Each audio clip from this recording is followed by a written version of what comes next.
All right, race fans, we are back with another episode of the One to Go Show, episode 266. And I don't know what you guys in the background right now. I got the Hibbing Speedway on XR Plus right now, watching the Iron Man. So I have that in the background. Hopefully, I don't get too distracted. But as always, Ryan Aho here, your host, and we have the legendary Bert Lehman from over in Eastern Wisconsin, former editor of the Full Throttle magazine. And we have former national champion crew chief, Proctor Speedway track champion in the pure stock, my old right-hand man there. We got Changa in the house. How you kids doing today? Doing good. Oh, I'm having a blast.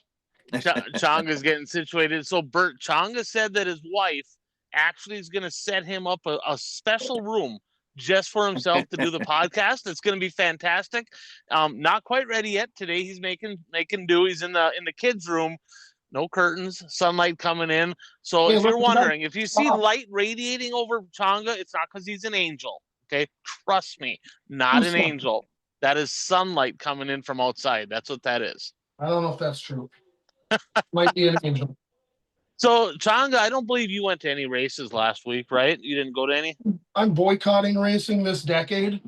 Fair enough. Fair enough. I mean, after all, it is a racing show, so that makes a lot of sense, I guess. So, Bert, did you make it to Shawano? Yes, I was at Shawano. I saw the controversy, and actually, there's a lot of controversy in Eastern Wisconsin last weekend. I got stuff from 3 different racetracks to talk about. We'll get to that in just a second here when we get into the random tidbits. Possibly be from the too late model feature. Pretty sure not a lot of controversy there in the the controversy might be, are they going to have late models anymore? Maybe we talk about that too. I actually went to Hibbing last weekend. I was up there, and a couple people listening to the show are probably like, what the fuck? Like, you were in Hibbing and didn't call me? Sorry. I had crazy, a lot of stuff going on. Went over with my dad. Did get to see a few people. So that was kind of fun. And the track is making some progress. They got a big show tonight. I think it's actually getting better and better. We'll see how it turns out tonight for the 5,000 to win late model show. So, as always, this episode brought to you by Impact Health Sharing. So if you're in the market for health insurance, I know open enrollment still a few months out, but this is the time where you start looking. Now, keep in mind, you can sign up for this at any time. Okay, there is no enrollment period, but Impact Health Sharing been able to save people, whether you're single, a couple, a family, business with employees, whatever it may be, been able to save people thousands of dollars annually. Very competitive deductibles, very affordable prices. Guys, you're looking at, compared to traditional like Blue Cross, that type of stuff, health insurance, you're looking typically around half price of that. So it's been a great fit. Hit me up, 218-969-1380, or fire me over a message on Messenger, or however you want to get a hold of me. I can get you a quick quote, see if we can help you out, see if we can save you money on health insurance so you can spend more money on racing stuff. So let's start with some random tidbits. I think the first thing that kind of today got announced today. So it is Tuesday, as you know, because obviously Hibbing's on right now. But the big announcement today, the Wild West Shootout back home to Arizona. I don't know if there's anybody more excited about that than my dad. And trust me, I saw a lot of excited people on social media that it's going back to Arizona. Did talk to a couple drivers, and they're like, I like Vado better as far as a racetrack, but man, Phoenix is the place to be. It's going to be just south of Phoenix and Casa Grande there, Central Arizona Raceway.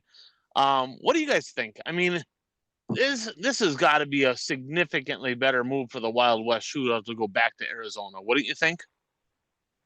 Well, I saw a post from TPO on Facebook, and he was all excited about it. So maybe you'll get some more drivers from the Midwest area go down there, because they seem to support it pretty good when it was in Arizona, but not quite as much when it was in Vado. I'm not familiar with the Vado area, but everything I hear is there's not a lot to do in that area on the off days. So being in Arizona should help with that. Oh, there's stuff to do, but it's so freaking cold. I mean, you're another half mile up the hill, right? I mean, the elevation's a lot higher. Last year it freaking snowed. I mean, it was cold every day, just miserable weather. So the weather, I mean, how many times do you hear snowbirds going to Las Cruces, New Mexico? No, snowbirds go to the Phoenix area, right? That's kind of where they go. There's a reason for that. It's significantly warmer. So I believe there's going to be more cars there, but I think there's going to be a ton more fans. The fan count was way low. I promise you, I will 1000% be in attendance at that. I already talked to my dad. I will be making the trip this year. Super excited for that. Changa, your thoughts on the Wild West Shootout heading back to Arizona? Well, I think you hit the nail on the head. Well, what I've always been told is, the racetrack out there in New Mexico is just fine. The racing's okay, but it's cold and there's no fans, right? And that's no good for anybody. I mean, the racetrack takes a loss. The drivers don't have any fun. They're cold. I mean, it's got to be a good move, other than the fact that, hey, is the racetrack as good? I don't know that answer. I mean, it can be. I will say this little self suck right here. I went down to Casa Grande here when I went down to visit my dad. We went to that high limit race, and looking at the place and what they did, the early part of January when they had a whole bunch of racing IMCA stuff down there in the Ernie Mincy early thaw. They put a wall around that place. They put added grandstands. I mean, it looks like a whole brand new facility. I mean, they put a lot of time, a lot of effort, a lot of money into that place. And I'm like, boy, with all the work they're doing on this deal, it sure feels like something else is going to happen other than like a one weekend of sprint car racing. And sure as hell, the late models are going back. I did talk to Ben Shelton today, who actually is the promoter of that, or one of the promoters heavily involved with that event. And I asked him, I said, are they going to go to Vado? Is there still going to be something there? And he said, probably not this year, maybe in the future. Royal Jones is still going to be a major supporter of the event, even though they're moving it from his track to Arizona. So that's good news for everybody. But tell you what, all of us northern people, I tell you, we're excited to go down to Arizona in January. I can promise you that. So I had actually, Bert, let's go with this. You have some Eastern Wisconsin stuff. We'll kind of filter back and forth here. So what's going on? You said there's some drama, some craziness going on over in Eastern Wisconsin. What's going on over there? Well, which one should I talk about first? Go ahead and pick. I'll start with Shawano Speedway. I was at Shawano Speedway, and during the stock car feature, it was just before midway through the feature. Trent Nolan passed Devin Schnellenberger for the lead in corner 4. There was some contact between the two. And then down the front stretch they went. Nolan was in the lead. Nolan goes into turn 1 with Schnellenberger behind him, and it looked like Snelly just turned him, just got into his left rear and turned him. And both cars spun around. And Shawano does have a at fault rule, so whoever they deem at fault goes to the back. And they put both drivers to the back, which caused a lot of controversy. There's a lot of booing. Two of Trent Nolan's fans got right in the face of the Fair Board president down at the bottom of the grandstands. But they put Nolan to the back, and he was driving like he was on a mission then the rest of the way. I'll get to that later in the show. But I mean, I sent the clip to you guys. I mean, did you guys watch it? What's your opinion? I did. I got to be honest, a little tougher than I thought it was going to be to make that call. Now, I agree with you. Initially, I mean, I would say the guy that was in second that got past got into his left rear and turned him. Now, where I can see where there might be a little bit of controversy, especially in the moment under full speed, is did the leader kind of come down and chop? I mean, again, he's the leader. So, it wasn't an abrupt run him into the tractor tires type deal. But I did show it to a few other people, and they're like, well, he kind of came down a little bit, but the other guy has a brake pedal, probably could have grabbed the brake. Things happen quick. And I wonder and of course I wasn't there. I don't have a receiver. I'm not listening to the officials' conversation, but I wonder if there was a difference in opinion. Maybe one of the officials are like, "Oh, he chopped him." Maybe another official said, "Hey, he drove into the left rear." They couldn't come to an agreement, so they put them both to the back. That's probably what happened when they put two cars to the back. It's usually because there's a difference in opinion based on a couple officials. So that's a tough deal for the guy that took the lead there. That's a tough one to swallow because I think he probably got wronged on that one. Changa, did you see that one? I didn't get to see it. I was watching it, and then I got summons to join a podcast. He only sent it 3 days ago. No big deal. No big deal. All right. Well, So and that then the other, that was drama number The truth, one. I was watching it, but I was like going back through the text. I'm like, all right, where in this video is it going to be? I don't want to watch all 17 minutes here because I got to hurry. and then the other one, I had a source reach out to me last night and told me about this. And then Shawano Speedway posted an update this afternoon on their Facebook page during the IMCA Sport Mod. Well, after the IMCA Sport Mod feature, AJ Springborn, who finished second in the feature, all the top four cars had their rev limiter checked, or the top five finishers had the rev limiter checked, and the 81 car of AJ Springborn, they tried it 3 times and it was not working. And so then apparently according to the post, the IMCA inspector went to talk to the race director and explained it to them. And then they said that the rev limiter started working while the other two people were talking. So the race director disallowed the disqualification, but then today they said that they contacted IMCA, and according to the rules, you only get to test it one time, and if the rev limiter doesn't work that one time, then you're disqualified. So AJ Springborn was disqualified, officially disqualified, according to this post that was posted today. And so that was Now let me ask you this: the disqualification, was it just a disqualified for the race, like being light, or is it a loss of all points, a suspension? What was it? that I'm not sure. I think it's just a disqualification for the night, but I'm not sure on that. I guess I'll have to do some research for next week's show. Yeah, let us know. And maybe even jump on, fire a quick text message over and see if we can come back to it in this show. If you can just shoot a text over. But this is the Blake Adams deal, right? Remember last year, Blake Adams went out to Sheridan and they were checking his stuff and it was working, not working. There were some issues, with it, and they sent it in and they couldn't find anything that was like altered or whatever. And they took all his points away. I mean, he could have very well been the national champion last year or in contention. It would have been a hell of a battle at the end with him and David Simpson. And they ended up giving him, well, you can pay double fine and race again right away. But he lost all of his points and he had a pretty fair amount of wins prior to that. So I'll be interested to hear. Now, I'm guessing that Springborn, is that Troy's kid? Is that who that is? No, I think it's his nephew. Okay. Is he pretty fresh, pretty new, or has he been racing a little while, or? He's been racing for quite a few years. Okay. So Okay. I mean, Yeah. he's not new to the division. He knows what the rules are and everything.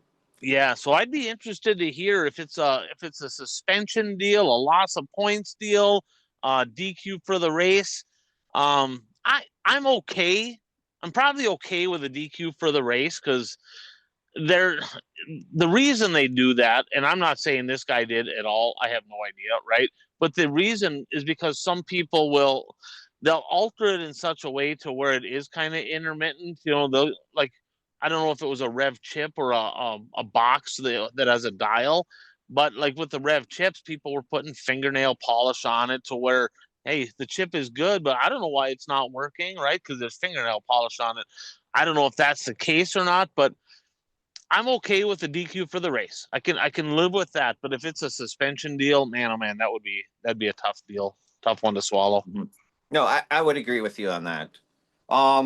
Then at 141 Speedway, Sunday afternoon, the owner of the track, Tim Zarneski, he posted on Facebook, on his personal Facebook page. I'll read it. Attention to all 141 racers. Effective today, if you touch a car under caution or after the checkers, you lose money and points for the night. I don't care if it's 4 cylinders or mods or what class it is. I'm sick of all the fucking drama. Clean it up or race someplace else. My phone hasn't stopped ringing about the shit show last night and the bangers.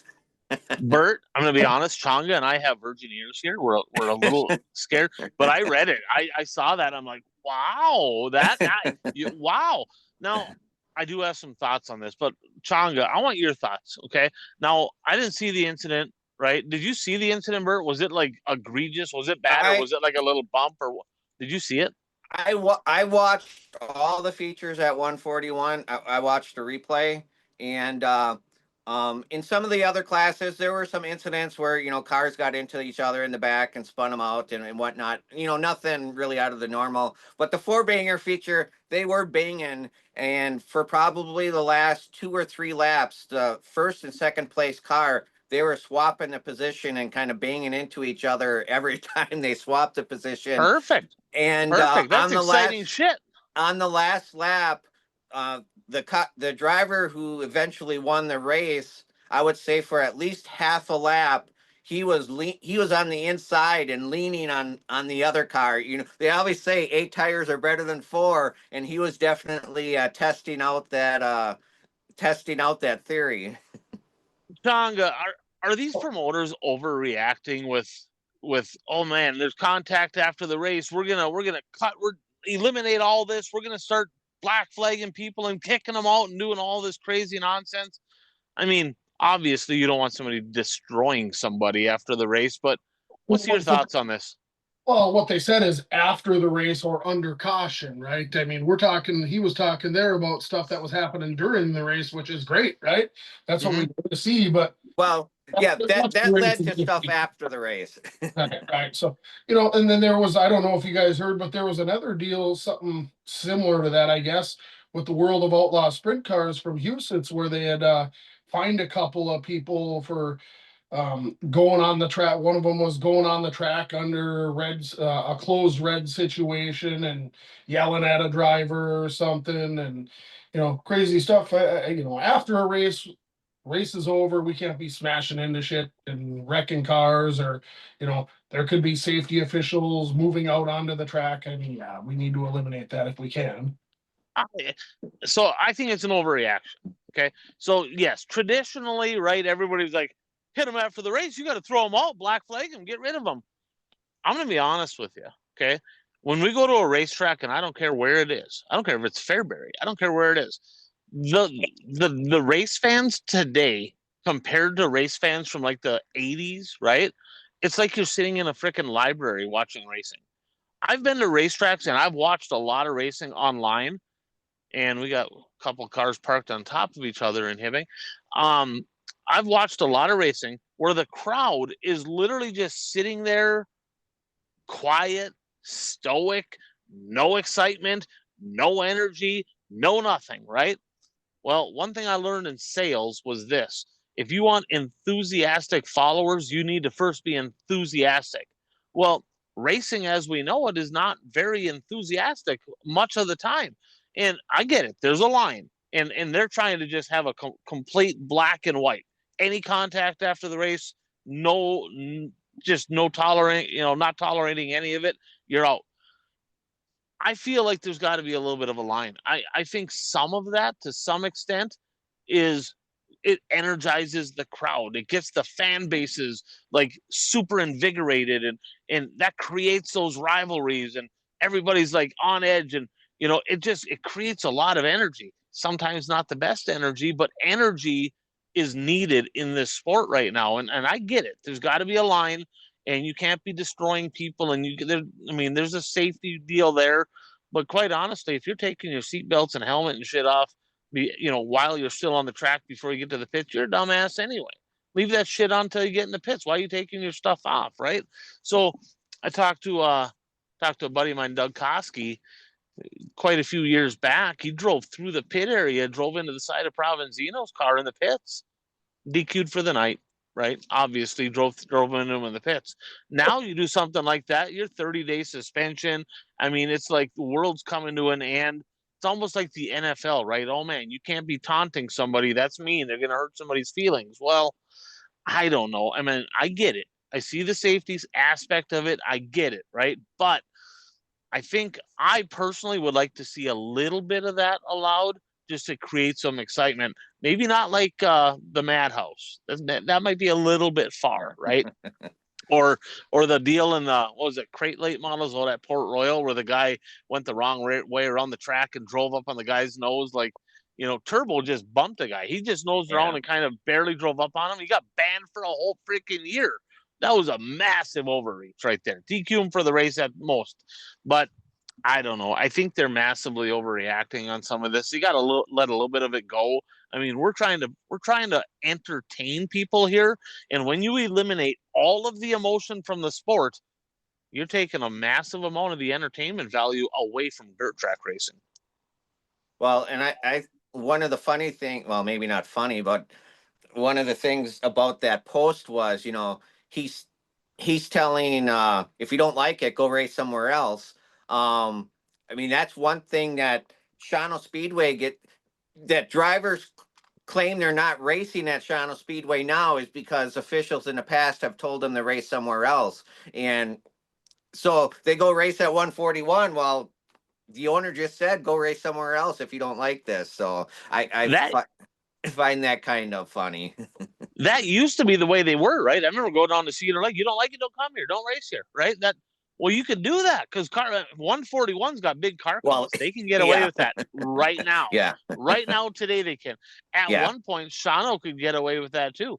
I don't think Shawano is going to be telling their late model drivers, if you don't like it, don't come back. I'm pretty sure they might not do that. Just saying. So, I'll just say that regarding late models at Shawano, I mean, they had two again this last week. But Plymouth had a Super 6 race. But there's no other races conflicting with Shawano late models this coming Saturday. And a local business has offered to pay the pit pass for every late model driver and one crew member for each late model driver who comes to race at Shawano Speedway this coming week. So we'll see how many late models they have this coming week. They may have to they've had 5, 4, 3, and 2 in 4 separate regular events over there.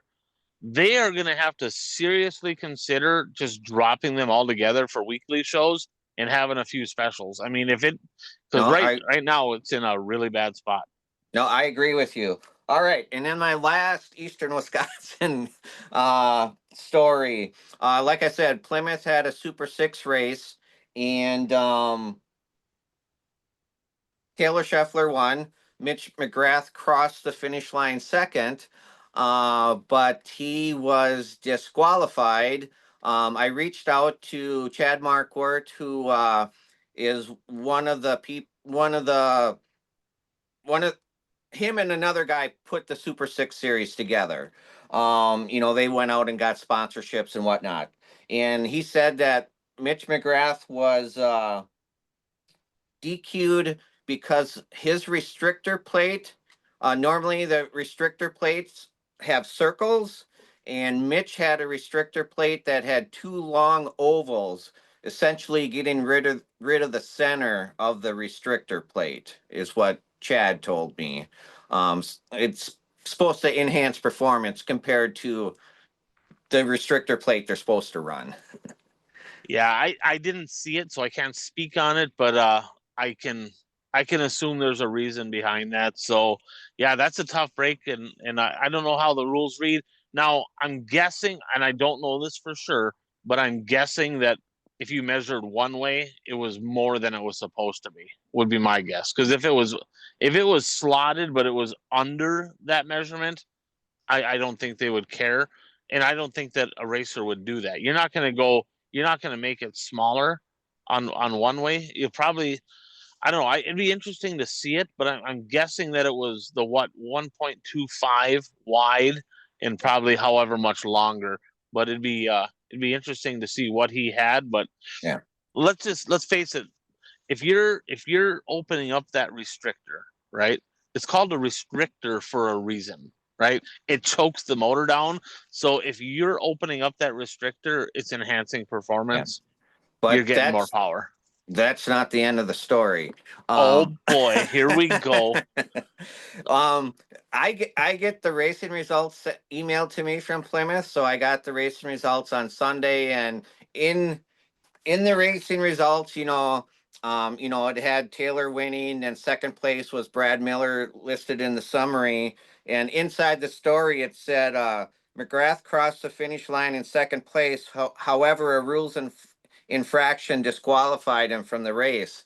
Yesterday afternoon, they sent out a new press release, or they sent out an email to everybody that they had sent out the press release to, and in that email it stated, please remove the line in the article referencing Mitch McGrath's disqualification in the late model A main from any posting and or publication you might make. So I don't know if they're trying to hide it or what they're doing. But that's not the end of the story either. Mitch crossed the line in second place. So, and I found out about this because Chris Ortel posted that with the disqualification, he moved up to ninth, but he got paid for 10th. So I asked Chad about that, and Chad told me that it is a track rule that for disqualifications, drivers and pay do not move up. What? So that's borderline theft is really what it is. So basically, they didn't pay out second place money, which was $1,000. $650 came from Plymouth, and then $350 came from Chad in the Super 6 series. Chad said that he expects to get the $350 back from the track, that they had collected, and he said they will disperse that to the drivers somehow. But the $650 from the track is not going to be paid out. At least as of last Sunday, that was what they had decided. Hopefully Chad can get that squared away. Otherwise, we got to give a donkey award to Plymouth on that, because I mean, quite honestly, if a car's DQ'd, whoever was third is now second. That's just the way it works, right? And even in the results that were sent out in the summary, they listed a second place driver, Brad Miller. Unreal. Hey. Yeah, so, I would have to think that'll get fixed. Maybe not. My question on this is, okay, so you got this restrictor, and your typical restrictor is a round hole, right? Okay, so if the area of the hole is the same as the area of the oval or the star or the square or the anything, is there a rule on the shape of the freaking hole in the restrictor? That's a good question, because really that's all that matters is the area of the opening. That is essentially all that matters. So yeah, that is a good question. I'm not sure how the rule actually reads. See what you can find out there, Bert. See if you can find out what that restrictor looked like if they have a picture of it. I'd be curious. So, you guys familiar with Matt Bowl? So Quality Freight Rate. He sponsored a few things that I put together. You've heard of over at Cedar Lake. You've seen the Liquid Nitro, Kick-Ass Beef Jerky, all that stuff. That's him. That's Matt Bowl. Cody Carlson worked for him for a while. He still might. I'm not sure, but he did for a little while. I had a conversation with him today. You guys have heard about Thunder Hill Speedway, the go-kart track over in Menominee, right? Chad Cummings is actually the owner of that, former late model racer at Menominee. And so he told me that they made that track a little bit bigger. Now, we know that as a go-kart track. Blake Adams made a lot of laps there. That's where he cut his teeth. Kennedy Swan as well, right? They're bringing in midgets and legends pretty much on a weekly basis over there now. And I'm like, well, are the midgets the same? He goes, same cars they run at the Chili Bowl. I said, legends. I said, are they like Inex legends they run like at Mandan? same thing. That's the nice thing with midgets. If it's a midget, it's a midget. You can race it. It's the same rules everywhere. Apparently, same thing with legends. Well, that's a little 6-mile track. There's a couple quarter-mile tracks that they're pretty interested in coming to. And he's like, we're not trying to take away from other classes, but it's a go-kart track and it's a natural transition into a midget. And there's a lot of drivers, a lot of racers that are intrigued with, man, it'd be kind of cool to go to the Chili Bowl, but they don't have midgets here. They don't race them, right? So going to be fun to watch. You can check out his stuff on MB, so Matt Bowl, MBTV. They have a streaming deal. It's free. It's all free. You don't have to pay to watch it. And on YouTube. So Wednesday, I know they're going to be racing. I guess if you're watching this today, it'll be racing tonight. The question I have for you guys, so you think Chili Bowl, you think midgets, haymakers, sliders, that's a bull ring type car, right? They're not good on a big half mile. What drivers, give me 3 drivers each of who from, whether it's Eastern Wisconsin, Wissota country, whatever it may be, give me a handful of drivers that you're like, I would love to see that driver in a midget. Bert, you go first. Give me a handful of drivers, your area. Who are a few drivers that you've seen enough racing? Who would that be a good fit with? Well, I guess I'd like to see Nick Avalink in one just because he's a really good racer, and I'd like to see how he would do in a midget car. He's kind of tall though, so I don't know. Anyone else that maybe fits that? I mean, when I think midgets, I think haymaker sliders, right? Zinging that thing in there. Oh, yeah. Lucas Lambres would be one. He likes to throw. He races an IMCA modified. He likes to throw sliders, and so yeah, it'd be cool to see him in one. Tonga, how about you? When you think midgets, our area, Wissota country as a whole.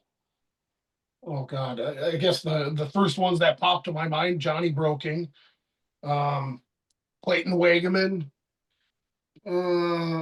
TPO, Brandon Kopp. So guys that can rail the tops, throw some sliders. Them are the couple of names that just popped to my head. So, and maybe not just Wissota, just our area as a whole. I think Jesse Glenn's, Jake Tim, right? They're haymakers. Of course, Johnny's a big slider. Of course, he's kind of domesticated. I don't even know if he likes racing anymore. I'm not really sure.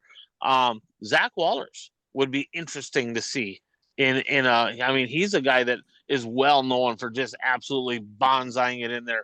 I think it'd be pretty cool.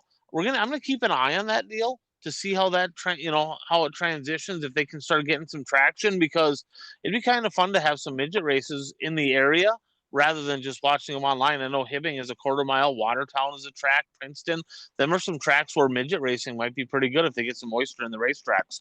So I got a correction from last week. I remember I said that the SLMR late model series was going to Mississippi Thunder on Labor Day weekend. Incorrect. They're going to the Deer Creek Speedway on Labor Day weekend, not Mississippi Thunder. So I got corrected on that. Also, I thought everybody was kind of on a 1.25 restrictor. I think Dirt Kings is. I believe Cedar Lake is. But the Tri-State late models are on a 1.1 restrictor. And it sounds like the SLMR is on a 1.05 restrictor. So they choked down the open motors. And Jordan Yagi, he won Sunday with the Tri-State Series. That was the first Tri-State win with an open motor in almost a year and a half. Even Snowdrift has a Wissota motor for that series. I did not know that. I found that interesting. Yeah, I did not know that. I thought he was in a open motor, but yeah, the first. So I actually talked to Mike from the Tri-State Series, and I said, he gave me a little shit. He's like, I know what, probably going to get ridiculed because Friday, I don't know if you guys saw, they were supposed to race at one track in Iowa, Britt, I believe it was. They rained out, and lo and behold, they're like, yeah, we're going to race at Park Jefferson tonight instead, a couple hours away. And I'm like, holy shit, right? He's like, he did take the time. He reached out to the top 10 in points. And they're like, look, we're good with it. We just want to race. We don't want to lose the whole weekend. They might get rain. And for a lot of them drivers, it was actually closer for them anyway. So it wasn't a big deal. But I talked to him. I said, with everything going on out west, would you be interested in a co-sanction type deal with, let's say, you got the Western Minnesota swing, right? Wilmer, Montevideo, Madison, and then Casino Speedway in South Dakota on Sunday for the Challenge Series.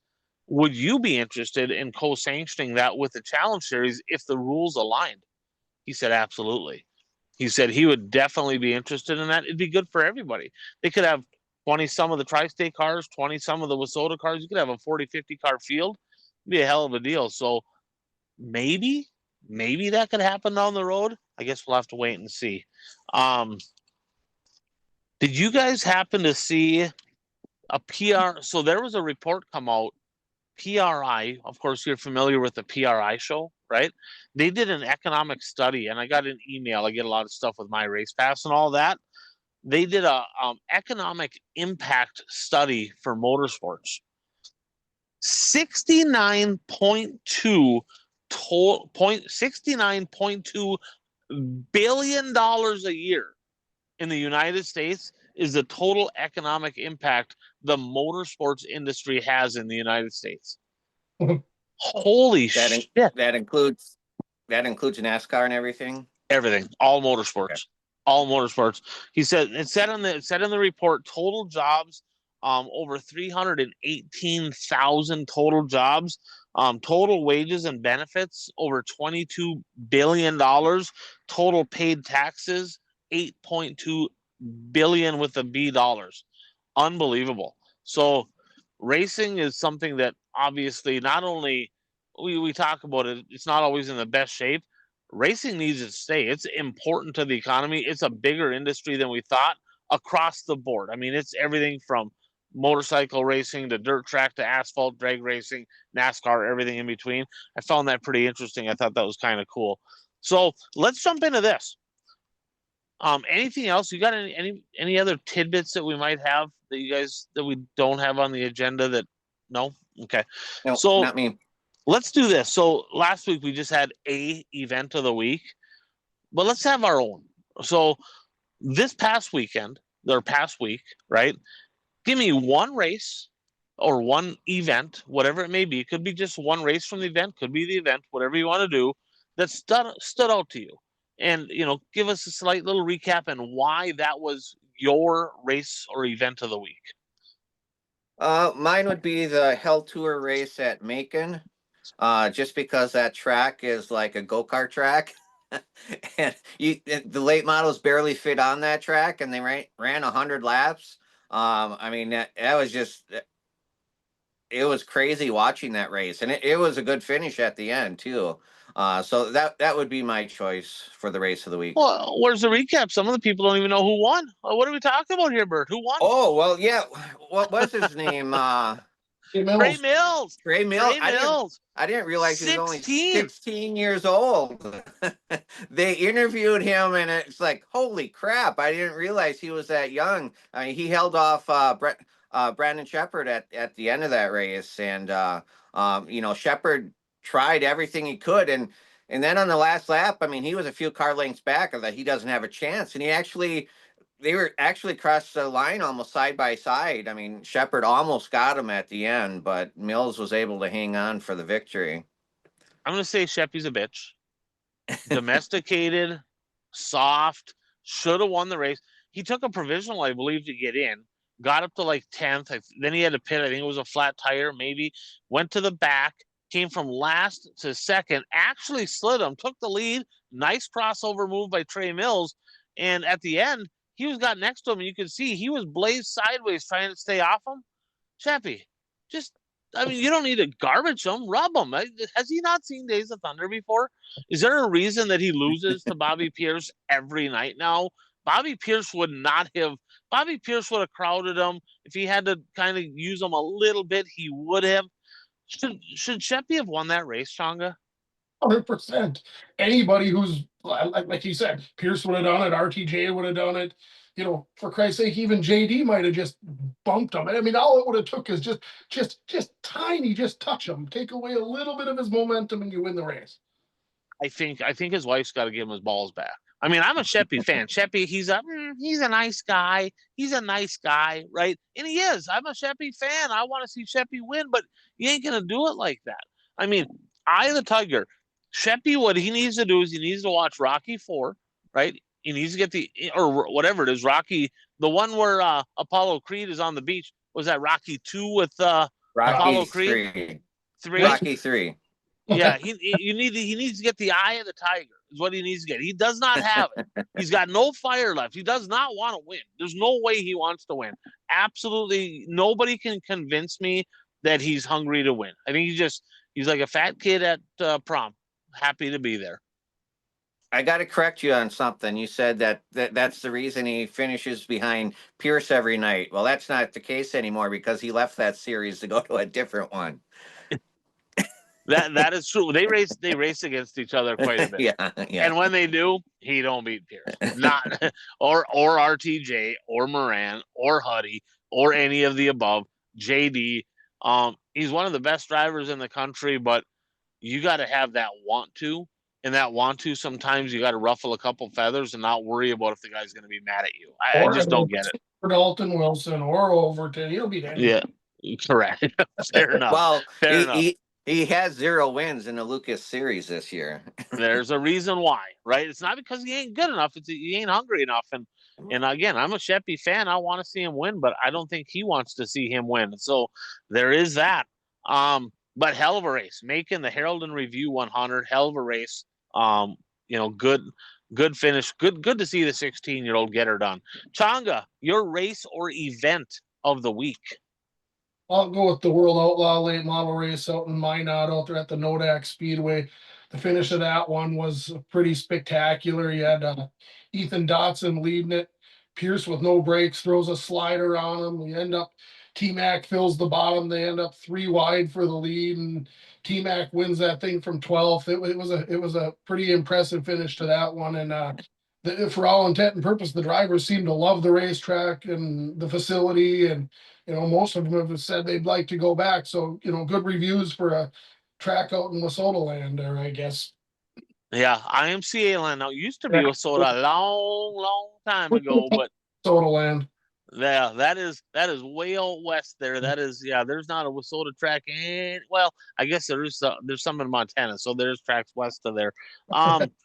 I'm gonna go Sheridan Speedway Summer Showdown. They had that 10,000 to win Midwest Mod Show out in Sheridan, Wyoming, and overall great event.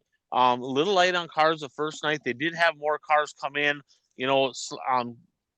for the second night, because the first night looked like it was just kind of a separate deal. I don't think it tied in.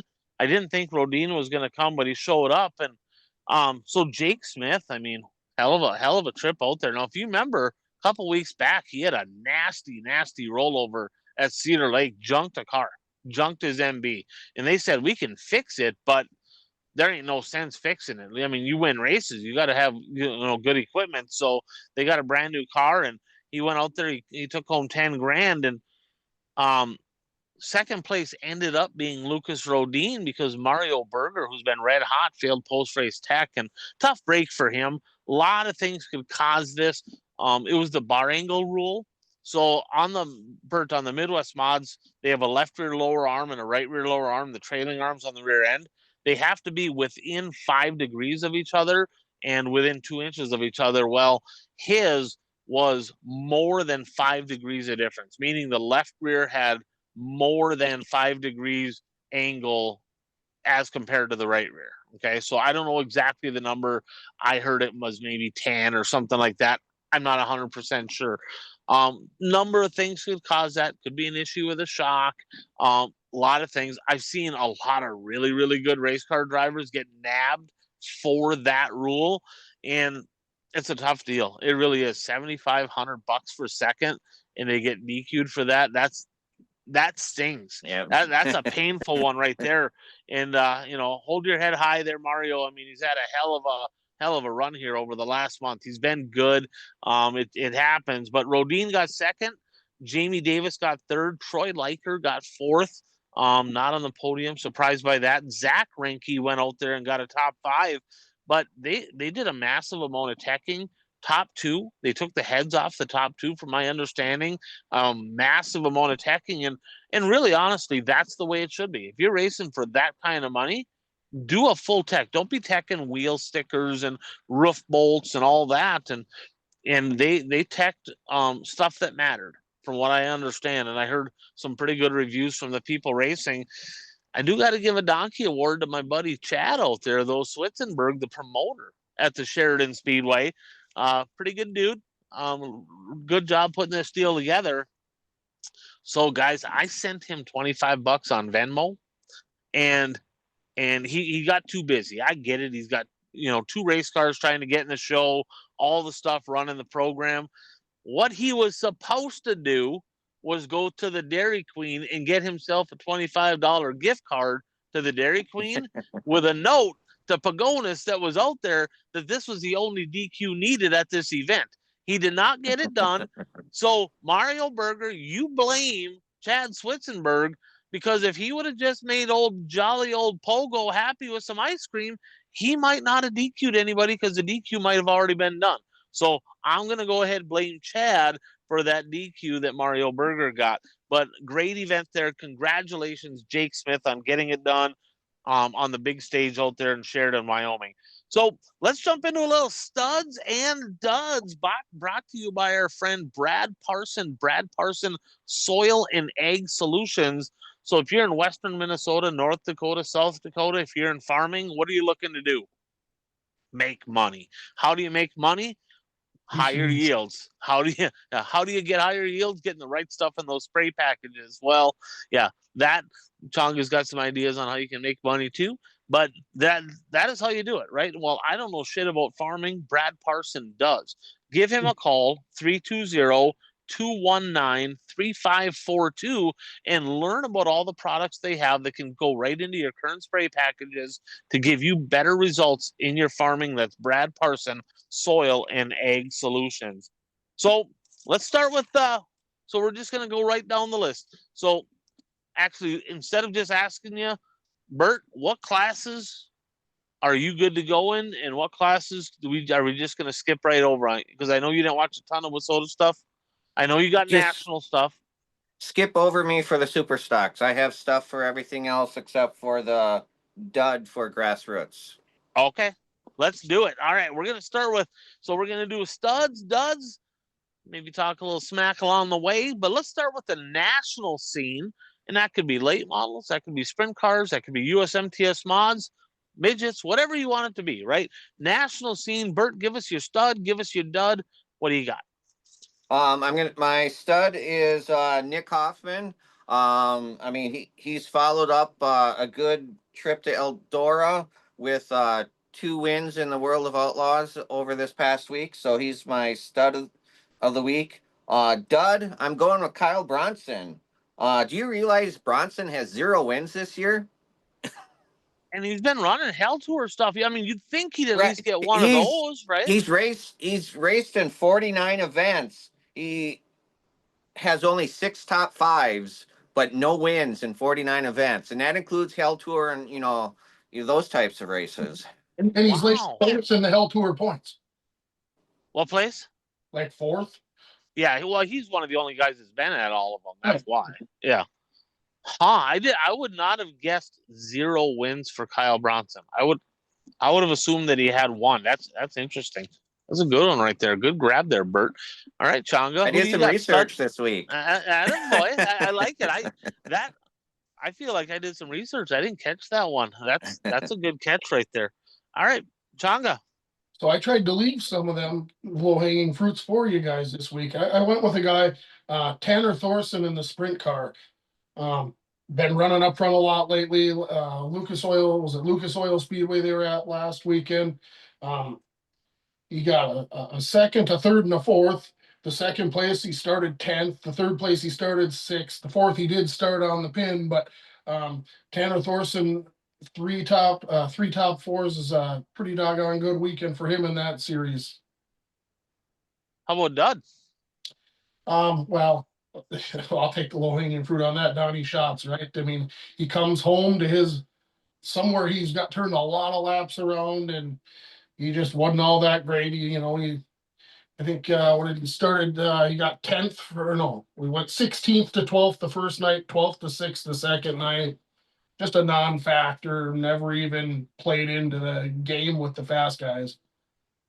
Unfortunate, he sort of, he's that guy. He shows you a couple signs, he teases you a little bit, and then yep, just lays an egg. So I don't know. I mean, age catches up with us all. We'll see. A lot of young guns in that sprint car world right now. Speaking of sprint car world, my stud, Aaron Reitzel, my boy, Changa gets chumped by Aaron Reitzel 2 weeks ago, Bert. That automatically makes him a stud in my book. You and I competing with Changa, right? We're battling it out here in the top three in the pick'ems right now. And Aaron Reitzel lays an egg at Huset's and literally chumps Changa. I thought that was fantastic. Okay. And then he follows that up. For a walk. And then he follows it up with a first, a fifth, and a second this weekend at Lucas Oil Speedway in Wheatland. I mean, that right there, Aaron Reitzel, absolutely a stud. I mean, I'm convinced I'm getting a t-shirt. Next time I see him, I'm getting a t-shirt. I'm a fan. I might get Changa one too. We know that, I know Changa said he's dead to him or whatever, but hey, I think he's doing a hell of a job. And Reitzel's been quick. Remember, he won that $100,000 payday here a little while back too. So Reitzel is my stud. Now, as far as dud, I'm going to go USMTS modifieds. I'm going to go Jim Chisholm, okay? Because I'm not sure what's going on there. Seems like a little trouble in paradise, a little family squabble going on, little non-brotherly love. But, Bert, all the top guys right now that he's competing against are still racing. Last week, they had the Heartland Mod Tour down in Monette, Missouri. Sanders was down there. Tanner Mullins doubled up. He's down there. Jim Chisholm could have raced at Deer Creek. I don't know if he's fishing, cuddling. I don't know what he's got going on.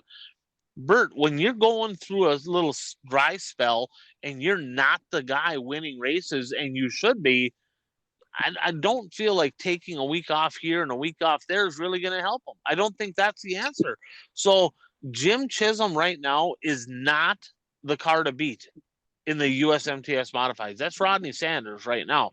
And you would think that if you want to get faster, you need to race more shows. Not sure what the deal is there, but Jim Chisholm, my dud on the national scene. All right, any quick honorable mentions you guys have, or do you want to just move on to the late models here? Just move on. All right, let's do it. Let's go late models here. And when I say late models, obviously that's not national. That's your local / regional guys here. What do you got there? Studs and duds in the late models.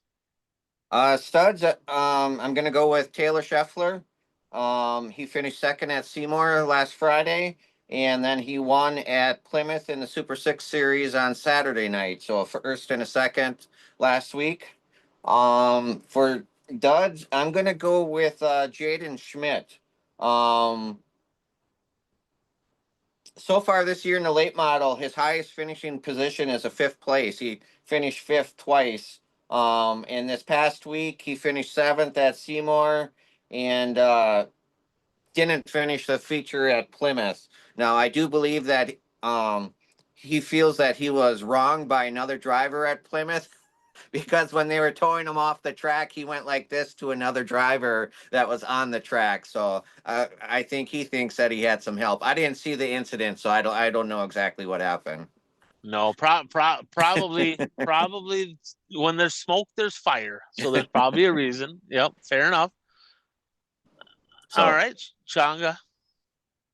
Well, I feel like there ain't even been any racing here locally in quite a while, but so I'm going to go with my stud of the week, and I'm going to go with Kyle Peterlin. Won the one and only race that happened up here up at the Hibbing Raceway, so I'm going to go with Kyle. And then for my dud, I'm going to go with another local guy, Jeff Provenzino. A nice 12th place DNF last week. Now, part of this isn't that he's necessarily a dud, but I'm trying to spark him for this round of the Challenge Series swing here so he can get hot and stay in contention for that point lead. Well, I think and I know it's not Challenge Series tonight, watching the heat race, didn't see the incident, but I don't think he finished his heat.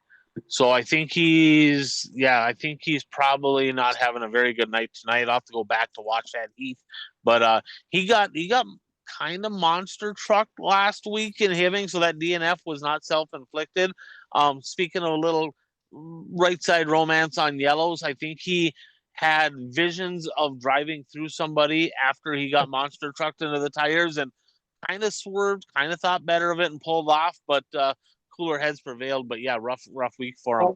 What would have happened 15 years ago? He would have monster trucked him without question. And sometimes that shit's needed, right? Sometimes that shit's needed. Like T-Mac says, fear equals respect. And that's just the way it is. So I'm going to go with another USRA late model guy here, Stephen O'Brien Jr. from Red Wing. Got his first career, after a few years of trying, his first career feature win down at the Mississippi Thunder Speedway. Now, keep in mind, Mississippi Thunder dropped USRA late models. I know that the group kind of together decided they will bring him in for a show. I don't know if they're coming back anymore this year, but good to see him down there. Another good car count night. They've been very, very solid in the car counts. But Stephen O'Brien Jr., first career feature win, getting it done down at Mississippi Thunder. Congrats to him. Now, I'm going to kind of roll on through just a quick, we didn't have much locally, but Jordan Yagi, Charlie Olson, they were winners at the tri-state races there. Trevor Anderson had a good weekend, a second and a third in tri-state action. I'm going to play a little Where's Waldo. We talk about Glenn's has been kind of incognito. You know who's been gone all summer? Dan Bargender. He raced one show. That's it. I don't know if he heard a motor's out of money. I don't know what's going on, but maybe somebody knows. I didn't reach out to him, but Bargender's been a guy that's gone. Another guy to keep an eye on here, Changa, our local guy. So Dave Flynn in 3 nights at Gondik has a pair of wins in a second. Could he win one of them this weekend at the border battle? He's been good at Superior. Could he get one done? Is this a year where he can win a Challenge Series race? 100%. He's been bolted at that place, and he's been the car to beat. He's been really good there for sure. Now, my dud, I'm going to go Pat Capella, KME. I know he puts a lot of money into racing. I get it. I know he sponsors a lot of stuff. That's fine. Guys, at some point, you got to quit acting like a fucking toddler. Okay, it just is what it is at this point, right? I don't care, right? He don't sponsor me, so I don't give a shit. Okay, I don't care. It's $5,000 to win, $500 to start tonight at the Hibbing Speedway, and KME cars aren't there, right? Unbelievable. Cade's there. Cade's allowed to race. The other guys are told no, right? They can't go. Derek Vessel's there, but he has his own car. I don't know what his beef is with Barry. That's between them. But at what point does a person got to sit back and be like, this petty bullshit is not good for racing? It just is what it is. Telling your drivers when and where they can race, and you're not racing this track, and you can't race Superior, and you can't.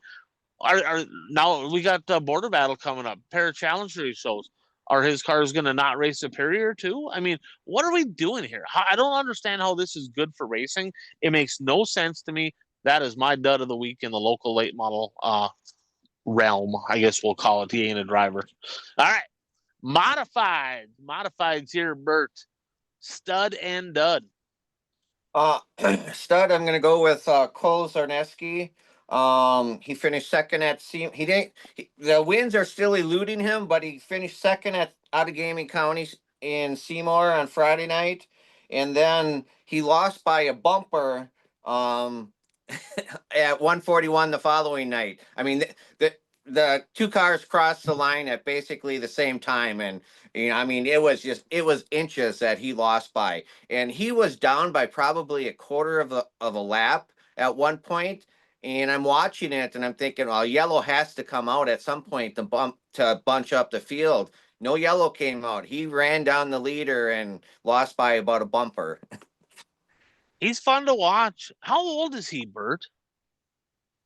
20, 21. He ain't very old. I was wondering if he made 20 yet. But that right there, that kid's kind of the future of racing in your area. He's super fun to watch. He's kind of traveling all over the place racing. Good to see. Good to see you have one of them young guns over there that's really getting a lot done. and he raced a late model at Outagamie Speedway also, and then at 141. So I mean, he races a stock car, the modified, and a late model occasionally. And then for my dud, I'm gonna go with Wyatt Block. I mean, he's a strong runner, but this year he's only raced in 16 events, no wins so far. He raced at Shawano Speedway Saturday night and got caught up in a melee on the track that I don't think was his fault. But in his last three races, he's got a 17th, the 18th, and a did not qualify through the B at 141. So he's struggling a little bit this year. Little bit of struggle bus there. All right, good stuff. Changa modifies. What do you got? Well, I got to go with the one to go show 40D Blake Adams. 3 straight wins last week at Hibbing, Granite, and Rice Lake for our guy Blake Adams. So that's pretty cool. My dud, I'm going to go with Mike Stearns. Last 2 nights out, a 6th and a 4th, just not showing the speed that he had last year. Yeah, he's definitely been on the struggle. He's fast, but he's not. I mean, couple national championship contenders here from last year just looking like they're not in the mix this year. So yeah, Blake Adams, he's been on a tear. He had the double last week. He doubled up at Hibbing, doubled up at Rice Lake. So yeah, that's a good one right there. All right, I am gonna go. Boy, I got a bunch here on the studs. Well, I'm just gonna name off a few wins here quick, and then I'll kind of give you my stud. Caden Schmaling got a win at Brown County, very limited schedule. Kind of put it to the boys over there. Neil Baldock, he hasn't raced since 2021. He got his first win of the year last week at the ABC Raceway. Tonga, did you see that? I did. The only thing that's disappointed, I asked him. I said, "Was anybody there to dump a cooler of water on you?" Because he parked next to us in Proctor, and the first time he won, Bert, we dumped a whole cooler of water, ice water on him. So nobody was there to do that. So that's disappointing. Alan Olafson got a win in Bemidji. That's always cool to see Alan Olafson getting it done. My stud right now, though, you know what I'm going to go with? I'm going to go with Brody Straycan. I think it's Straycan, up in Emo. So he's won 3 of the last 4 up there now. And in fact, what I should go with is locals keeping the travelers at bay at Emo. That's my stud. Brody, it was called Race for the Fallen, is what it was. They had a double header. Brody Straycan night 1, Brandon Pelopets won night 2. Changa, do you know who got second both nights? Brandon Kopp. Red hot Brandon Kopp. Yeah, 8 straight podiums. Last 3 of them were seconds. But the local boys up there holding a red hot Brandon Kopp at bay and getting it done. My dud, though, going to go north of the border again. Cole Chernosky in the modified. Only 2 wins so far in the modified. Post-championship hangover for the 33C. Of course, as a rookie last year in Wissota Modifieds, he was your national champ, and he traveled well. Everywhere he went, he was a contender to win. And right now, if you look through my race pass stats, he's got a tough time getting in the top 5, let alone winning or being on the podium. So Chernosky, right now, my dud of the week. What do you got there, Changa? I think you played this game on me last week, and I could even be wrong, but didn't he win the Super and the Mod in his most recent races? The last night he raced, he won both classes. Yeah, he may have. I don't think he won. Did he? He might have won up there. I don't. He won the Mod and the Super at last Wednesday, and I don't think he's raced since. Well, let's go ahead and take a look here, Changa. We're gonna go ahead and take a look. All right, because while we're doing that, Changa, why don't you give? I'll take a peek while you're looking. While you're talking about your super stocks. Okay, but Bert don't have any super stocks. He does not. Oh. My stud of the weeks, and I guess of the week, maybe the last 10 days, I'm going to go with Trevor Nelson. It's been a little bit of a quiet year for him, but he does have 2 in a row out at Brown County, so things are starting to go in the right direction, right? And then for my dud, we just got to go back to Dexton, right? I'm proud of the guy. He went up to Hibbing, place that he doesn't go to frequently, and raced. And you can touch on this more because I didn't see it, but from what I understand, he got 12th place, probably DNF'd, right? Possibly. Yeah, Or who? Wait. Who did Dexton DNF? hit up in Hibbing, you got a 12th place up there, was He involved got black. He got black flag, Chunga. He got black flag. before. He had 2 yellows. One of them, the first one, not necessarily his fault. He got ran off the back straightaway, but he did park it. He got ran off the top of 3. He did park it though. Probably had to, or he was going to end up out in the rhubarb. Right. The next one, I think he got into a guy and spun him. He was fast. He was going to come from the back and be in the hunt, but yeah, a tough night for him. 2 races, a 12th in Hibbing, a 10th at Granite. Thanks for coming to Hibbing and giving the track a chance. But that's just boy, it's been a tough go for the guy. Who did you say was your hot? I was looking at mod stuff. Trevor Nelson, 2 in a row out at Brown County. All right, Bert. I got to give old Changa here a donkey award for a fake gotcha. So looking at Cole Chernosky, his last mod race. That's why I told you to check. Yeah, his last mod race, he got 11th at Ogilvie. Then he got a DNF at Gondik Law. Then he got 7th at Grand Rapids. Then he got 3rd at Thunder City. Before that, he got a 6th at Thunder City. Before that, he got a DNF at Thunder City. Yeah. No. Definitely wrong. Sorry about that. Yeah, I didn't write down. Usually I write down the stats, but it has not been good for Cole Chernosky in that modified at all. In the super stocks, I am gonna go. It's easy to kind of do the, Shane Sabraski, he didn't race last week. He's leading the way with 11 wins. A guy could do Kurt Myers. He did win last week at Rice Lake. He's got 9 wins, fast lane point leader. I could go Terrence Spacek, who's got a pair, back-to-back wins. I'm up at Ashland. But I'm going to go with the guy that Changa had on the not hot list here a couple weeks ago as one of his duds. I'm going to go Andy LaBarge. Andy LaBarge, 8th to 1st at Hibbing on Saturday. I was up there, and I tell you what, he was the best car. And that's the 2 to beat, and no disrespect, of course, to Doug Koski or Dalton Carlson. Both of them putting together a pretty nice season. Rick Simpson had a solid 3rd, but kind of the rivalry up there in the supers is Andy LaBarge, Tristan LaBarge. They're cousins that do not get along. They are not friends. It's a tough one. Heavy rivalry, and Andy drove by him on the last lap to win, and he got by him earlier in that race. Tristan was saved by a yellow, and Andy came from 8th and was smooth, steady, drove by him on the bottom. Really nice job getting it done up there at Hibbing, and here's something that, huh? Yeah, right. Yeah, no kidding. So here's something crazy that happened though.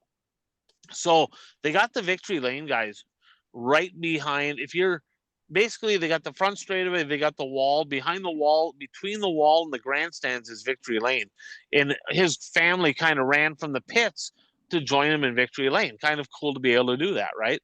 And they were jacked. People are like, holy crap, you think he won the Daytona 500? I'm like, I'm here to tell you, when Andy LaBarge passes Tristan LaBarge to win, that is a big deal in Hibbing. That is a major rivalry.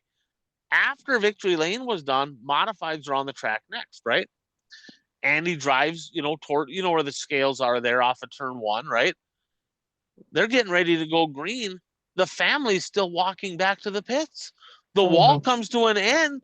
They're on the outside of the embankment in turn 1, right? And we're watching, and they're like oblivious to what's going on. None of them are paying any attention. Flagman ain't paying attention. Nobody's paying attention. I'm like, holy fuck, somebody's going to get killed. They throw the green flag, and somebody ended up piling up on the other end of the racetrack. But holy shit. Talk about a holy shit moment up in Hibbing. I had a donkey award to whoever the flagman was for not having a clue what the hell was going on with people walking back to the pits. They are dang lucky some bad shit didn't happen there. So keep an eye on that. As far as duds, boy, Dexton is easily the biggest one right now. It is absolutely not close. I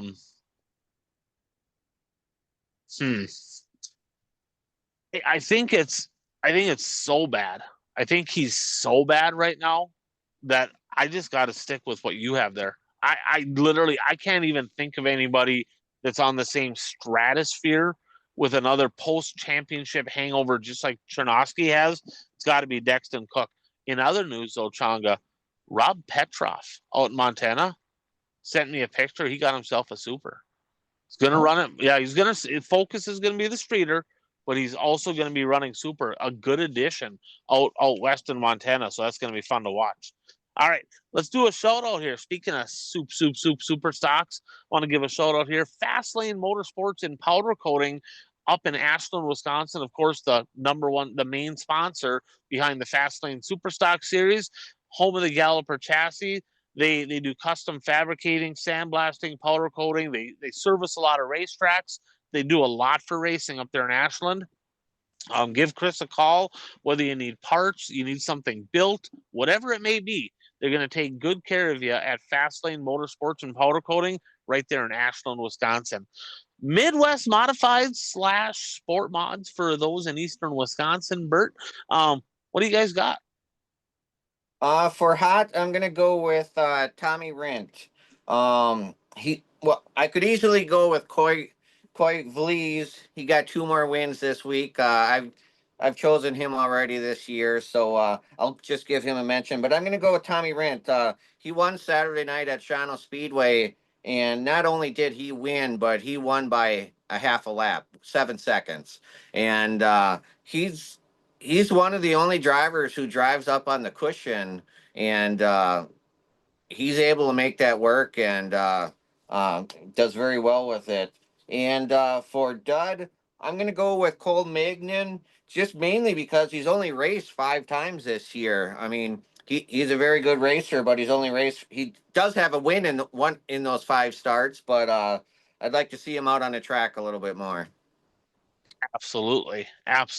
It's I'm telling you, there's some racers out there that you kind of wonder. It's like, and I get it, shit's expensive, right? But man, oh man, that lawn ornament, if you want a lawn ornament, there's a lot cheaper one to have than a race car. I can tell you that. All right, Changa, Midwest Mods. Well, there's only one answer because it's the One to Go Show 40D. That's my stud of the week, right? 3 in a row in that car too. Got wins at Rice Lake, Hibbing, and Emo in the last week to 10 days. So congratulations, our stud of the week, Blake Adams. I'm gonna pause you there before you get to your dud, because you're right. I mean, he has 5 straight wins overall, is what he has. The last 5 between the mod in June. Okay, Blake Adams in June has raced 21 times between the mod and the Midwest mod, 18 podiums. 18 podiums in 21 races between the mod and the Midwest mod. It's a lot more when you're not pulling off the track trying to start up front. You actually get podiums. Right? One of them was a DQ where I think he got second for being light. He was running somebody else, I think Trantina's car, right? Okay, so that was one. The other one was a 4th and one was a 6th. So really it should be 19 out of 21, right? But boy, what a month of June. 8 wins in that stretch for Blake Adams between the mod and the Midwest mod. So yeah, what do you got for a dud? Well, I not that he's necessarily a dud, but I'm gonna go with Joey Jensen, right? He just hadn't raced in the last couple weeks much, and he hasn't won a race since June 7th, and he's pretty much given everybody a chance to catch back up to him in the points when it appeared he was gonna kind of, put some distance between himself and the pack. Yeah, 2 wins in the month of June, 9 wins overall. Now, he has 9 wins. Tyler Vernon has 9 wins, right? Blake Adams, despite how bad he was, and I don't want to say bad because he was getting 2nd or 3rd every night, right? But he wasn't stacking wins. Blake's got 6, right? So you look at Jensen and Vernon, they both got 9. Blake's got 6. He's legitimately still in this thing. Well, let's be honest, there's a pretty good odds that Jensen and Vernon are going to beat each other up this week, right? Right. Well, Blake's probably going to go somewhere else and win. And yeah, Troy Liker's in the mix. Not sure he'll get enough races.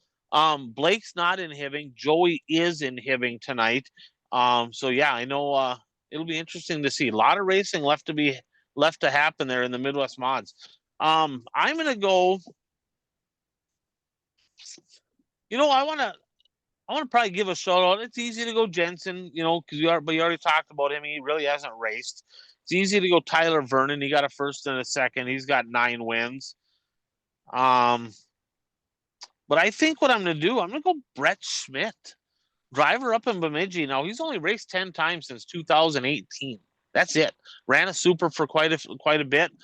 Jumped in a car, and he won up in Bemidji on Sunday.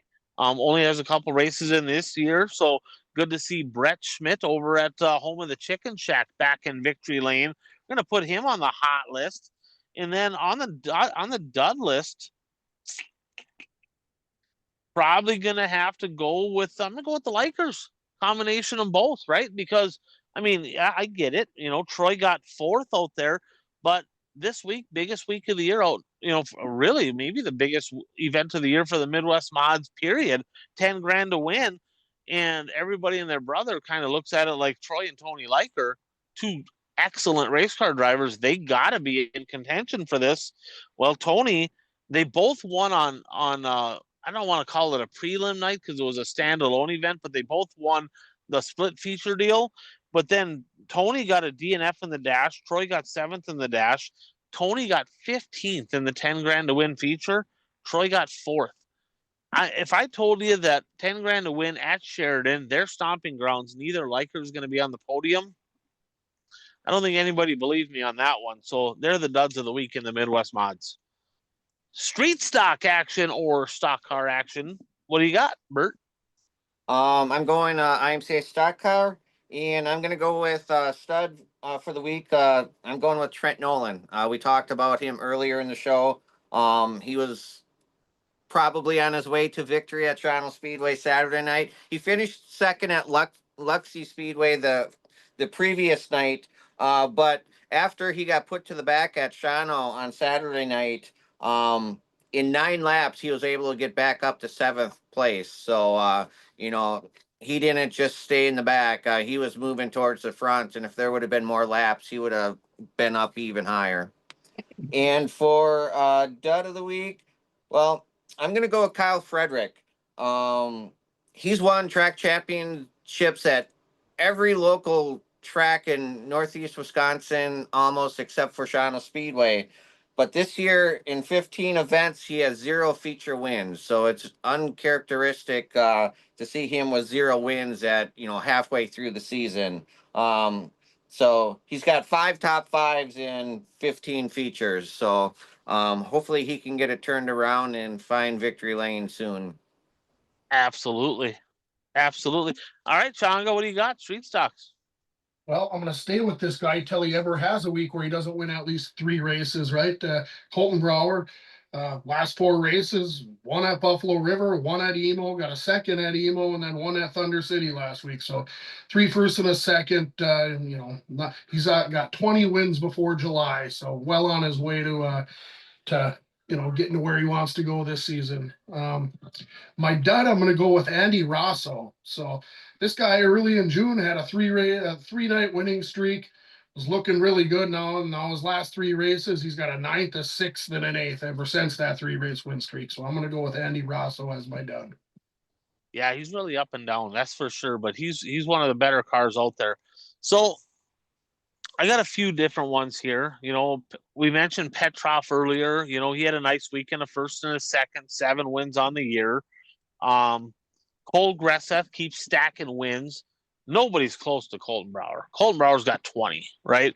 Cole Gresseth is second in win count with 11. He got another win this weekend over at River Cities. AJ Keller, been really good north of the border, 5 straight top 2s, got a first and a second at Emo. He's got 6 wins. But the big race this past weekend would have been the 5th annual Cliff Reeves Memorial winner up at the Devil's Playground, Devil's Lake.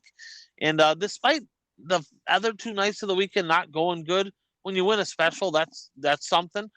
Casey Usatis getting it done, winning a special up there at Devil's Lake and taking home the big money. I don't know what it paid to win. I think it was $1,000 to win up there. So a nice win for him up in literally the middle of nowhere up there in up in North Dakota.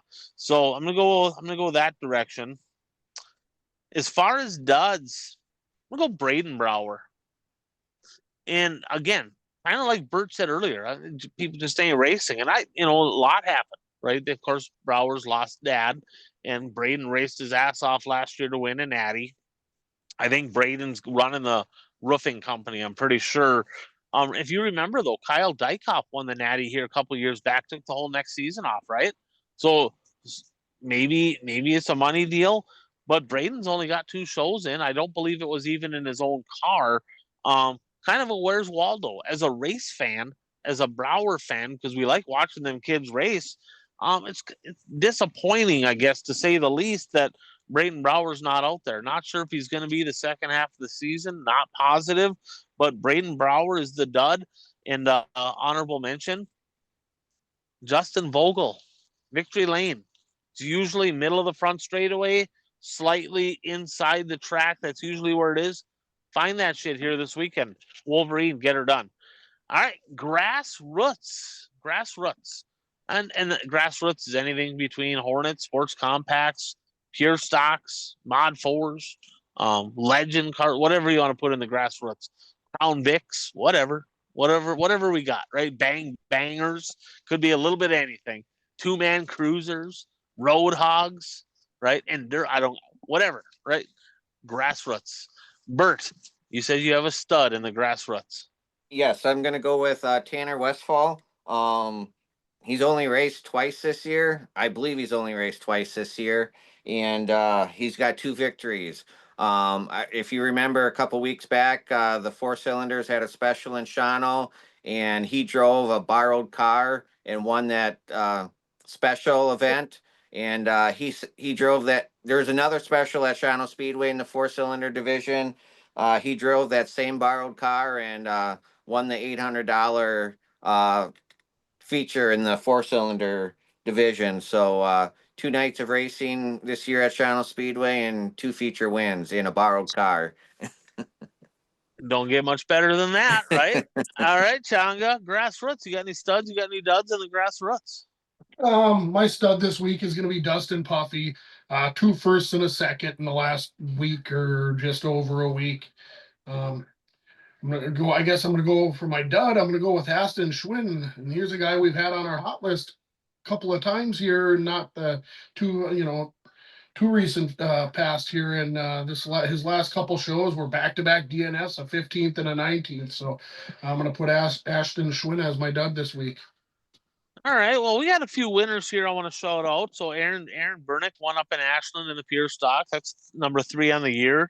Dakota Larson won the Hornet feature at Hibbing, 2nd of the year. Brady Fossil got his 4th of the year with a win at Bemidji. You mentioned Puffy, CJ Wagner, and another wagon getting it done at Rice Lake. But I want to give my studs to a pair of first-time winners.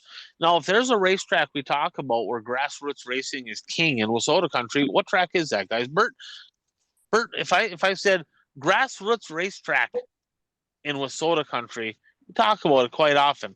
What track would that be? Changa knows. I'm drawing a blank. Changa? We're gonna go to the home of the Chicken Shack up in Bemidji, Minnesota. That's right. 2 first-time winners. I'm telling you what, a lot of first-time winners. A lot of people get their first career win at Bemidji. So in the pure stock, a couple years back, Josh Berg was your national champion in the pure stock for Wissota. Well, his kid, Alex Berg, got his first career win, 17 years old, 2nd year of racing, got his first career win, holding off the driver on the hot list there, Dustin Puffy, to get her done. So congratulations, Alex Berg. Great to see that first-time win. And then Connor Bruss, little bit different story here. Mod 4, first career Wissota win. The difference is Alex Berg doesn't, I don't think he has a go-kart background. I think he started in the pure stock. Connor Bruss has a pile of wins. Looking back at my race pass in the go-karts. So he knows all about winning, but his first win in the Mod 4 division. I don't know if I really have a dud. I mean, we could maybe go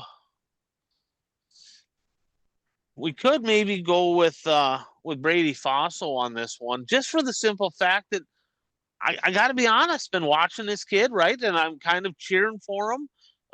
He's kind of been around the racing scene for quite a while. Served on the board with his mom. I go up to Hibbing and I'm thinking, watch Brady Fossil get her done tonight. Laid an egg. You got 7th in Hibbing. If you ain't gonna win the show, be the show, right? If you ain't gonna win the show, be the show. So if you ain't gonna win, bang on somebody, do something, make it exciting. And yeah, I was just hoping to see him a little further to the front in Hibbing. Speaking of Hibbing, Jerry Adams, 2nd-year driver in the Hornets, took a big shot. And after that late model feature, I don't know if you guys, Chonga, did you watch replay of the late model feature in Hibbing? So there was a red about roughly halfway through for an incident in the pits. Well, this Jerry Adams got out of the car, a lot of pain, rib pain, literally passed out in the pits. So they didn't know what happened, and they brought him in, and sounds like he's good to go, but a little bit of a scare.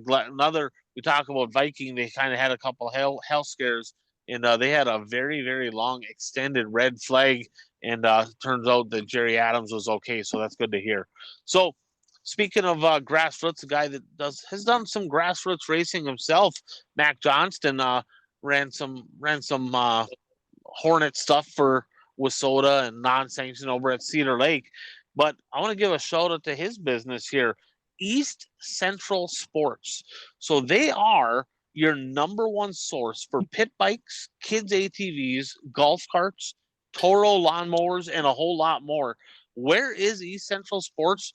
They're in Rush City, Minnesota, right off I-35, just north of the Twin Cities, and they have it all, right? If you're looking for a pit bike, if you're looking, man, I just want to get around and I don't want to be walking, they got a lot of cool shit over there. Check that place out. And I know Bromance. I want to give a shout out to Bromance. He made the trip over there and got some stuff done. He said Mac took really good care of him on the stuff that he needed some repair stuff done, and Mac, I want to give him a shout out for helping him out. But mention the One to Go show. You're going to get a discount, $100 off.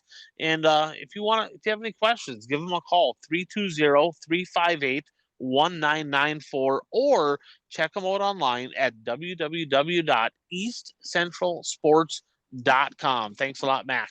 All right. So let's jump into a little national championship trivia. So we've been kind of keeping an eye on kind of doing a little fun thing with Wissota past national champions, and how it works is whoever the loser was the previous week, they're the clue giver this week. Okay. Now, guys, I got 3 straight. You guys gonna try? You gonna try this week? I think it's Bert's turn to give clues, right? So I don't know if Chong is gonna try this week, just gonna let me win. I'm not really sure. But I got 3, Bert's got 1, Chonga's got 1. So the drivers we've used so far, Tyler Peterson, Mitch Johnson, David Karst, Troy Kuyath, and Adam Hensel. Bert, what do you got? Let's get rolling here. It's like a street stock or something. Nope, it's late models. All right. This driver has won the Red Clay Classic. This driver started racing in 1973. John Canton. Nope. This driver won his first feature in 1975. This driver in 1983, he won 28 features while finishing undefeated at Ashland. In a late model? I don't know if it was in a late model, but in his career. Or in what this driver has raced a late model, a super stock, and a modified during his career. Geez. He was rookie of the year at Proctor Speedway when he started racing. Tim McMahon. Yep. You beat me to it. I was literally just gonna say that. Damn it. Chonga beat me. All right. Tim McMahon. So Bert, do you know who he's the grandpa to? I did not realize that, but yes, the One to Go Show driver. Yes. I found an article on him when he was inducted, I think, into the Superior Hall of Fame, and that's where I got all this information. Good job, Changa, on getting that one right. Yeah, Tim McManimal. So, of course, we grew up McMahon fans, and of course, the late Dan McMahon, we're big fans of his as well. Died way, way, way, way too young. But yeah, Timmy's raced a bunch, and yeah, he's raced. He was super. I think that year he had all them wins. I think that was in a super stock. He was unbelievable in that thing, and he's still getting it done. He still finds a way to find victory lane about once a year right now. He's been doing it for a long time. And of course, Grandpa there to Blake Adams. Provenzino is having all kinds of problems. I'm watching. He DNF'd the first heat. He just went off the back straightaway in this one. And boy, oh boy, I'm not sure. He's having a rough day. They're Rough running day up in Hibbing. Huh?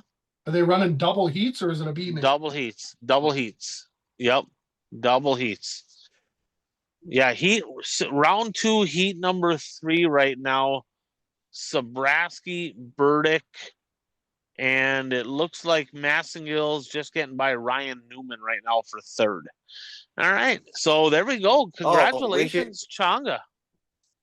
We should say that Tim McMahon won the national championship in late models in 1988. 1988. And his Saturday night track in 1988 was the Hibbing Raceway, now called the Hibbing Speedway. But yeah, he ran. His first appearance at Hibbing was in 1986. Okay. Okay. Awesome. Yeah, we love us some Tim McMahon. That's a good one right there. Good job, Bert. All right.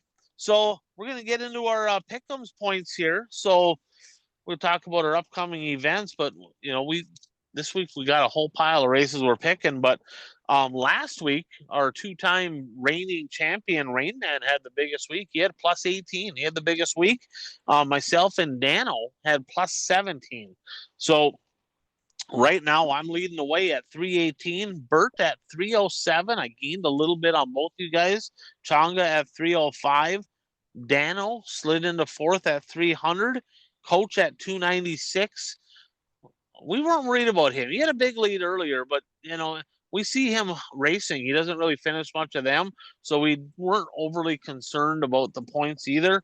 Rainman at 286, Governor at 276, Uper 268, Worker Bee 261. We got Tardy 99 at 259, Man Van Dan 258, Bromance 210, and Beefcake finally broke 200.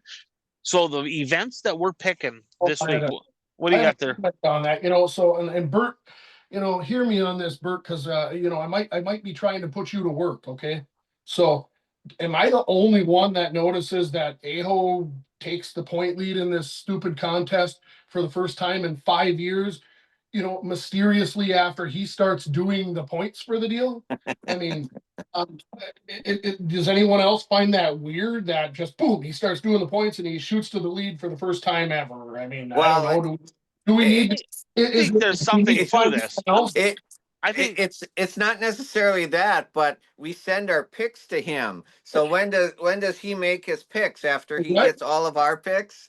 Yeah, he told me his picks an hour after I sent him mine today. That's bullshit too. I sent mine back right, like literally. You sent me yours, I sent you mine back. Sent mine at 4:58. You sent yours at like 6. Oh, I was driving. So I think you're probably right. So what should happen here? Right now, picks are supposed to be in by 5. They were in to me. So what we should do, right? I think Changa moving forward should take over the points deal and the spreadsheet stuff and do all the points. I'm good with that. It's a lot of work. I don't know how to do a spreadsheet, but it'd be a whole lot of chicken scratch in a notebook is what it would be. Hey, how it would take some time off of my plate. So so you guys, I'm gonna name off the races that we're gonna pick, and I want you to tell me each what race you're most excited about and why. So the first race that we're gonna pick, the 46th annual Gopher 50 at the Deer Creek Speedway.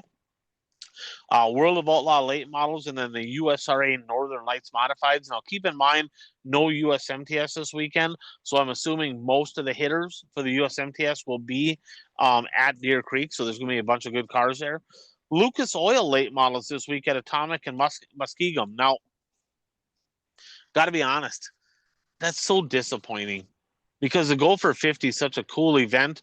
I just wish that there was no Lucas this weekend, and it's going to be not that it's going to be a bad field of cars, but it's going to be another split field, right? It is what it is. You're going to have 10 good cars and a whole bunch of people kind of filling in the blanks. The Hell Tour this week, Benton Speedway. Now, this is interesting. Now, one rained out. Old number 1 Speedway, Harrisburg, Arkansas, rained out on Monday. Benton Speedway in Missouri. Listen to the states here. I don't know if you guys caught this or not. Yeah. Harrisburg, Arkansas, Monday. Benton, Missouri on Tuesday. Canton, Illinois for the Spoon River Speedway on Wednesday. LaSalle, Illinois on Thursday. Red Hill Speedway, Sumner, Illinois on Friday. Tri-State Speedway in Hobstadt, Indiana on Saturday. Duck River Raceway Park in Shelbyville, Tennessee on Sunday. 5 different states of racing in 7 days for the Hell Tour. Holy shit.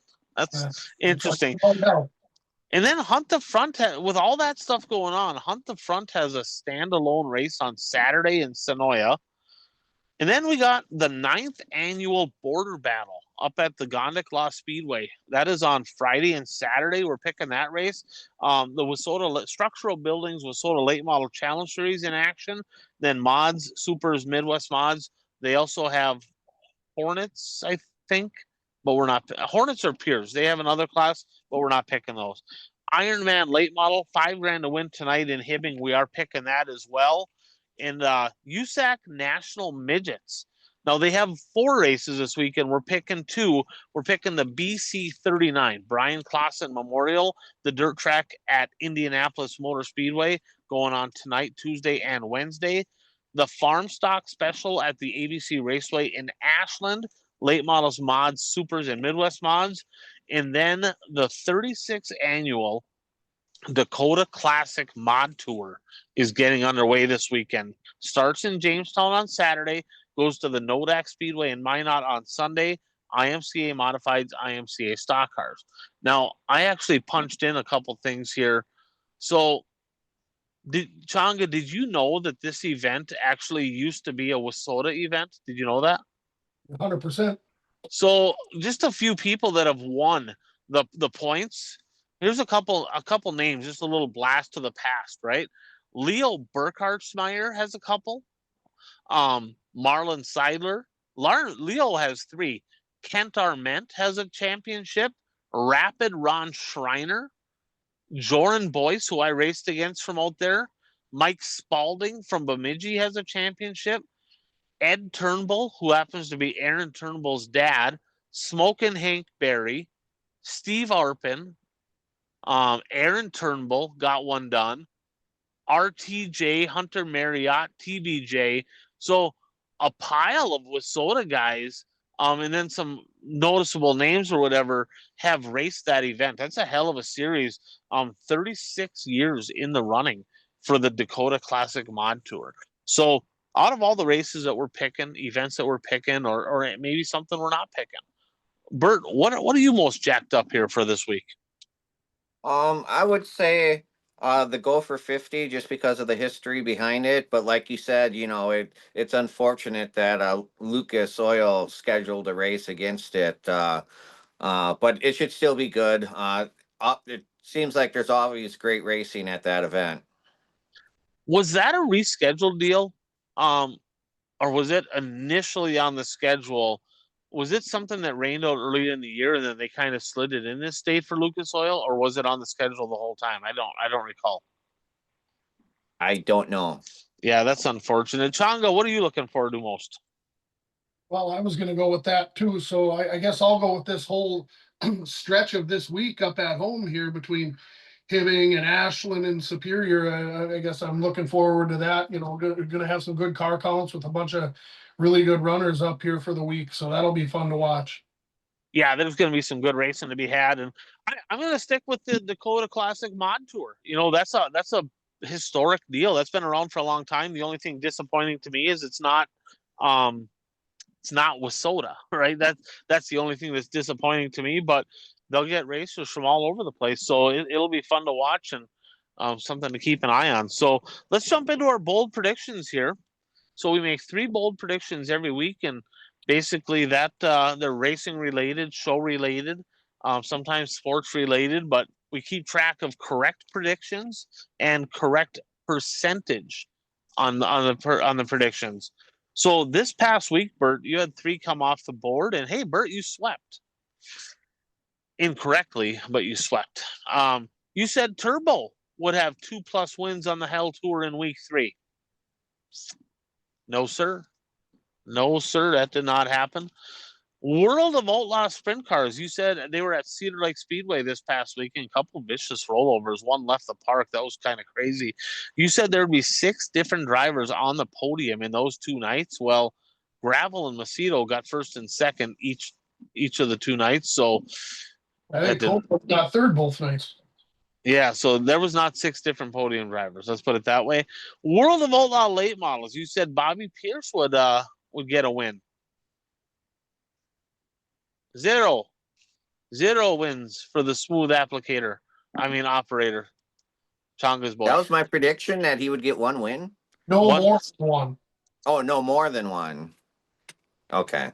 No more than 1. Yeah, no more than 1. Now, boy, that's an interesting one. I don't know if I technically he did more than maybe I'd have to listen to that. So we got our statistician, and he's bored. He's not shoveling snow this week, so maybe you might have got pimped on this one. I'm gonna have to go back and listen to it, because I'm assuming that you probably said Pierce will get no more than 1.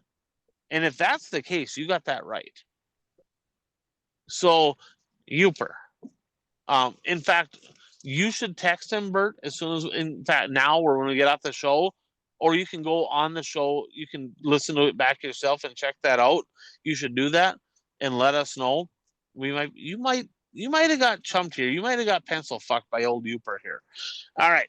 It wouldn't be the first time. It would not. It would not. So Chonga, you had 2 come off the board as well. You said in the Hunt the Front late model races this past weekend, the podium drivers would be non-regulars. Incorrect. In fact, I think Hedgecock won, didn't he? I think he's second in points, so that was incorrect. World of Outlaw late model action on that northern swing. You said the BP 32 of Bobby Pierce would have at least 2 wins.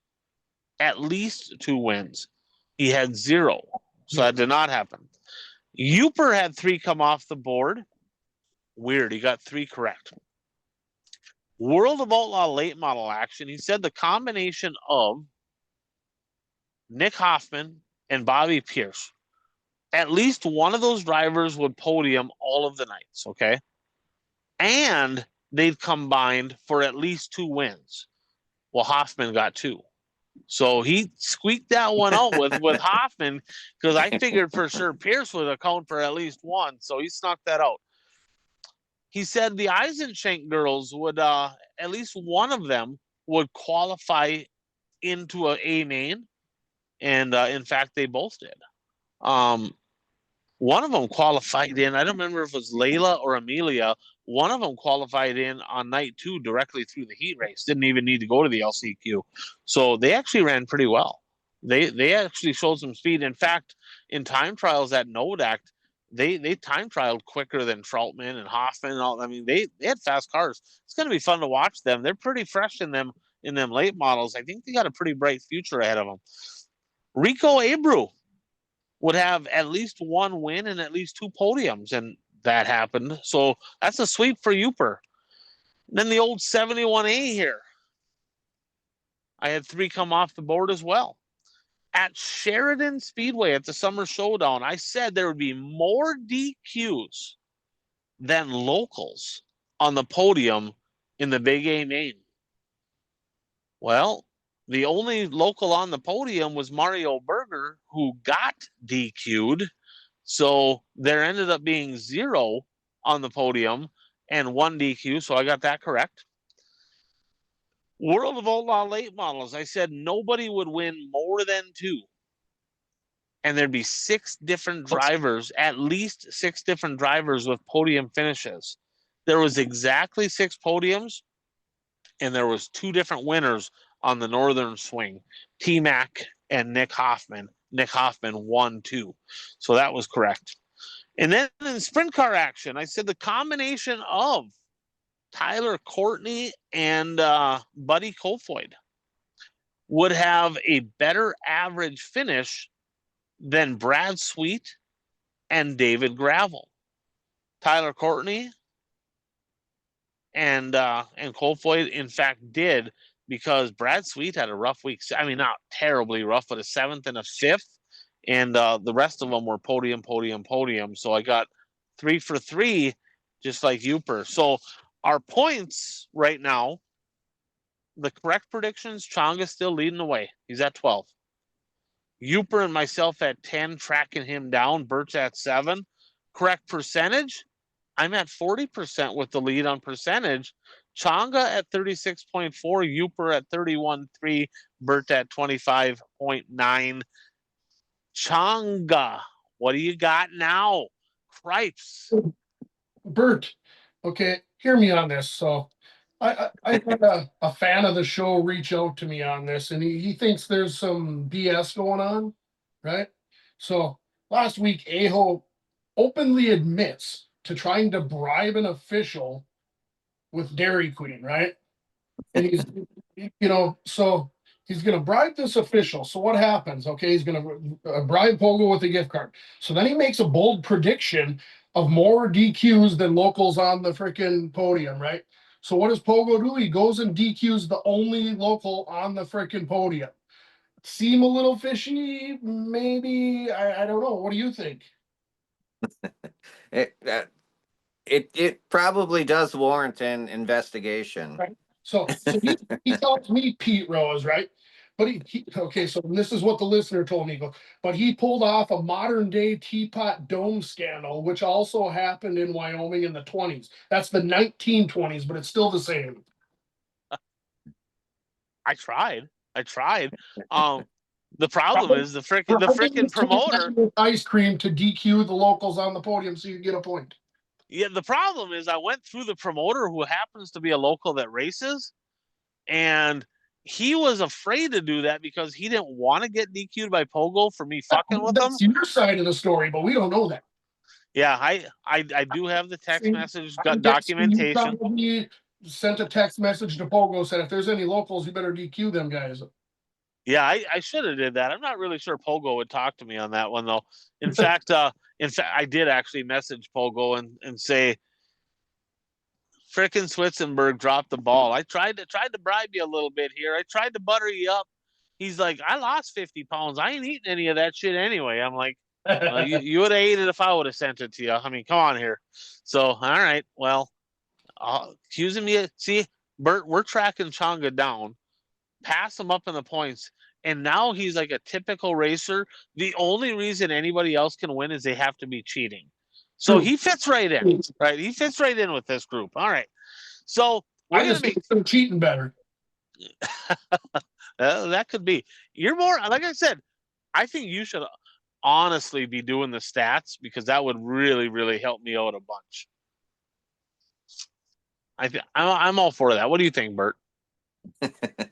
He's not saying too much right now. He's pretty quiet all of a sudden. Cat's got his tongue. Weird. Cat's got his tongue. I don't have to turn in any picks, just so you know. I mean, it is what it is. You got my picks. I sent them to you. You picked before I decide who I want, so I mean, that'd be great. I think that as we get towards the end of the year, that what we can do is anybody that's in the top 5 in points, we have to send our points to, or our picks to, somebody that's not in contention to win it by the cutoff time, so that way I don't have to listen to you whine when I whoop your ass this year that I was cheating. Just wait till I get top 2 in one of these drafts and catch back up. Oh, okay, yeah, that's gonna happen. Yeah. All right, let's go. All right. Let's close this thing out with our 3 bold predictions. 3 laps around the track here. And Bert, we're gonna go with you first. We'll go to Changa, we'll go to Uper, and then we'll go to myself. What do you got? Before I do my first one, did you see who's leading the points in the Hunt to Front now? Owens. Yep, the old show. The Newport Nightmare. Did you see who jumped into second? Edgecock. Hedgecock, yeah. Yep. Oh. All right, I'm gonna go with the Hell Tour and say right now they're scheduled to race 1, 2, 3, 4, 5 races. I'm gonna say Jason Feger will be on the podium at least 3 of those with at least 1 win. Okay. Okay. At least 3 podiums, at least 1 win for the high side hustler Jason Fager. All right. Changa. So I'll go there too, and I'll say Turbo will get at least 3 top 20s and 1 top 10. That's about that. That's how you can kind of get yourself back into a little bit of a lead here. Lay down a bunch. I'm just going to take a page out of Uper's book, and I'm going to say between tonight, and I don't know what the hell's going on tonight up in Hibbing because I'm watching USAC. And in fact, Ricky Thornton Jr. is winning right now. But between tonight through Sunday, Shane Sabraski will win 25% or more of the races he's in. Okay. Shane Sabraski will win 25% or more of the races he's in. Is that counting tonight? Counting tonight. Tonight through Sunday. Not counting heats, just features. Just features. Just features. Tonight through Sunday. Okay. 25% or more. All right. So Uper's going to one-up you on the 7A pick on the prediction, okay? Uper has Shane Sabraski will win 30% or more of the features and will win at least 1 in the super, at least 1 in the mod, and at least 1 in the late model this week. That's more bold than mine, ain't it? Yep, that is more bold than yours. And he goes, if any of these are close, just make sure to let them guys know that I'm not a pussy like these guys, and I'm not afraid to make bold predictions, and you'll see that to be true with his next 2. All right. I'm going to go Dakota Classic Mod Tour. There will be drivers from at least 10 different states competing in this week's 2 races. They got 2 races this week. Okay. So I'm only going to count the 2 races this week. So Saturday and Sunday. Mods, stock cars, or both? Well, both, because most of the stock cars are local. At 10 different states. In Wissota, there's not even 10 different states in Wissota. 15.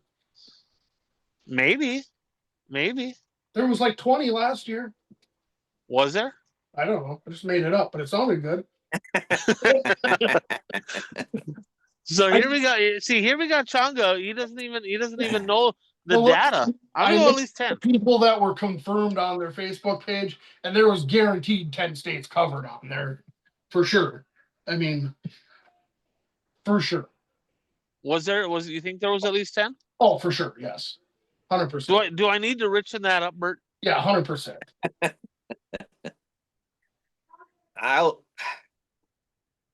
Yeah, probably. All right. Well, then I'll richen it up. I mean, I'll take the bait.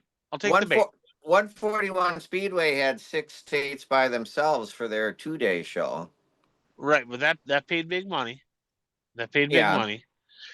So I'll richen it up. I'm gonna go. So if they had 6, I'll double it. I'll go 12 in each of the 2 classes. Oh, okay. Well, that's bold then. There will be at least 12 states represented in each of the 2 classes over the duration then of the Dakota Classic Mod Tour. Now, what do we do with provinces, do they count as states? Each province counts as a state. Yeah, I still think that's. Well, Canada is going to be the 51st state eventually. So It is. It is. At least Ricky Weiss sure hopes so. Ricky Weiss is hoping. Yeah. Too soon. Come on, too soon. That's not very nice. All right. At least 12 in each of the 2 divisions. All right. Bert, your second one. What do you got? I'm going to say between the World of Outlaw features and the Lucas Oil features, there will be a different feature winner in every feature. I like it. Wow. Wow. Okay. So there'll be nobody between the 3 World of Outlaw late model races, 2 Lucas Oil. Nobody will win more than 1. Okay. Correct. That's bold. That's bold. All right, Changa. So I was gonna go. I think I'll go to the mod tour. So now they run 2 races this week, and how many do they have next week? Do you know offhand? 5. So it's 7 total races. I believe so. I'm gonna say in the modified division in the Dakota Mod Tour, no driver wins more than 2 features. Okay. All right. I think Ethan Braxma alone is going to win more than that. Hey, he might. Strickler's out there too. So, or is going out there. All right. Nobody wins more than 2 in the modifieds in the Dakota Classic Mod Tour. All right. So, Youper, go for 50. The combination of Man Bun Dan's boy Drake Troutman and the Reaper Ryan Gustin will have a better average finish than Changa's boy BP32 and Nick Hoffman. That's bold. That's bold. I mean, assuming Gustin finishes 3 is bold. That's good there though. He's good there, but he does not like to finish. Yeah, Pierce is good too. He's got back-to-back go for 50 wins, so I think that's pretty good. I'm going to go for 50 as well. There will be, in the modifieds, in the modified division, I go for 50.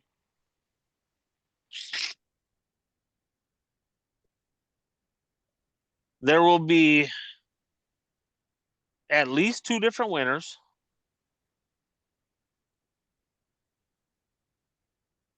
At least 2 different winners.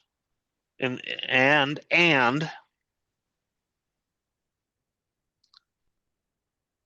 Brandon Davis will be one of them. So at least 2 different winners, and Brandon Davis will win at least one of the features at the Go for 50. Okay. I assume Sanders, Jim Chisholm, Joe Chisholm, probably Tanner Mullins, Alex Williamson. Going to be pretty stacked field down there. So at least 2 different winners. Brandon Davis wins at least one. Okay. Bert, third and final lap around the track. What do you got? All right, and I have not talked to anybody about this, but I am predicting that Trent Nolan will be racing at 141 Speedway next Saturday instead of Shawano Speedway.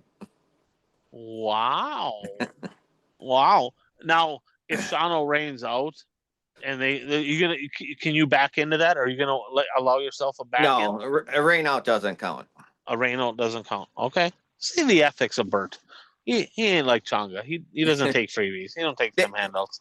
Both tracks have to race on Saturday night. Sounds good. All right, Changa, your third and final one. What do you got? I'll go Pierce triples up and wins the main show at the Go for 50. The big show.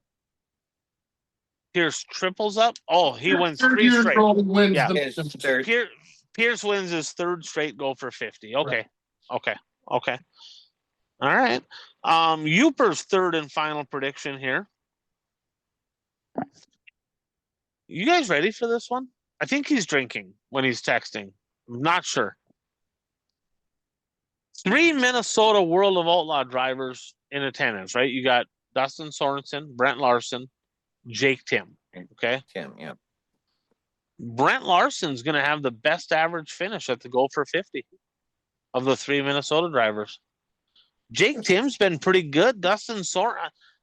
Yeah, Jake Tim laps at that racetrack too. Right. Brent Larson could use a good weekend. That's for sure. I mean, good luck to him. Good luck. That's bold though. That is bold. That is bold.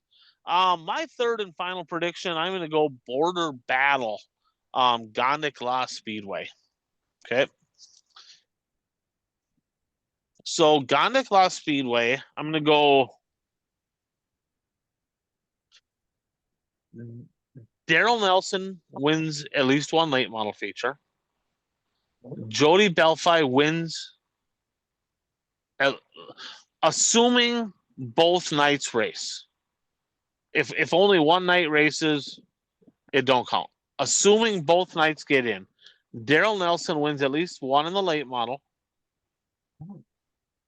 Belfi wins at least one in the mod. Sabraski wins at least one in the super. Tyler Vernon wins at least one in the Midwest mod. Oh, okay. So Daryl Nelson, Belfi, Sabraski, Tyler Vernon, each win at least one in those four respective classes. Okay. So calling my shots. All right. Well, there you have it. Episode 266 in the books. They're on intermission time right now with the old Hibbing Speedway. And while we're up here, let's go ahead and take a look at the lineup. The 850 laps A main. Changa, your lineup looks like this. Your front row, the Hermantown Hammer, Daryl Nelson, and Jeff Massengill going to roll off row one. And our boys, Kevin Burdick, Johnny Broking, row two. Skeeter Esty and Billy Kendall in row three.